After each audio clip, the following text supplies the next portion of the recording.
have a friend in who's really he's posting on some home workouts that he's been trying.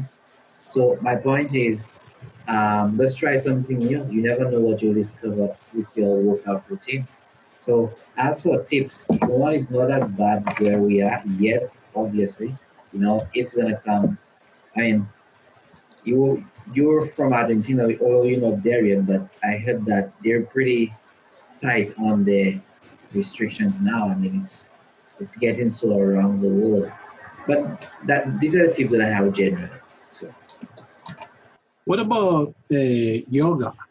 Do you guys practice yoga? Because I'm not a yoga person, but seems like this kind of circumstance is yoga or studying yoga.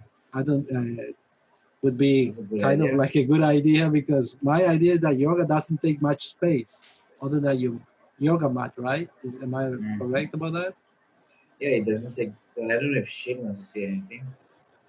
Well, I would say that any kind of new habit that you're interested in kind of pursuing, this is a great time to try it out. And like Craig was saying, there's a lot of time in the day and there's a lot of flexibility now because most people are home that they can, instead of doing the normal thing, which is you go to the gym for an hour and the rest of the day you're at work or whatever, like you could kind of do stuff all day long. I actually had a client that I was on the phone with yesterday, like a training client, and we were doing some Grease the Groove programming. So like every hour, he's going to get up and do like 5 minutes of something, so that way he's not sitting all day just like online. So we came up with a push-up plan. So he's just going to, every hour, he's going to do a couple push-ups all day long, and we'll see how he does. If he's doing too many or too few, he can change the number. And then if he's home for 2 or 3, 4 weeks, it depends, then he can build over time, but that way he doesn't, it's not all or nothing.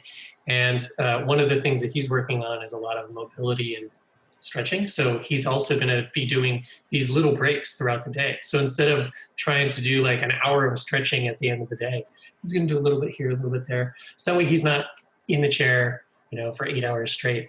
And I've been kind of playing with that the last week or two, and I found that I actually feel a lot better because every hour or so I'm taking 5 or 10 minutes, I'm getting some movement, I'm stretching, it wakes me up, I get a little motion, but I'm not getting tired like I would if I went and trained really hard.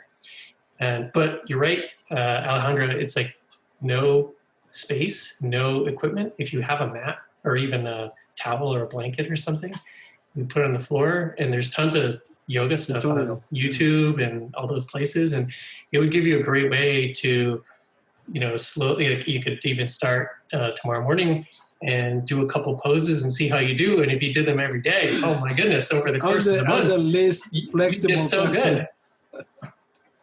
So yeah, I think it's a great way to try some new stuff, and you can do it, every day or a little bit over the course of the day. And it's kind of a great way to try something out without having, like, normally I'd be like, oh, go sign up for yoga class, and it's like an hour long.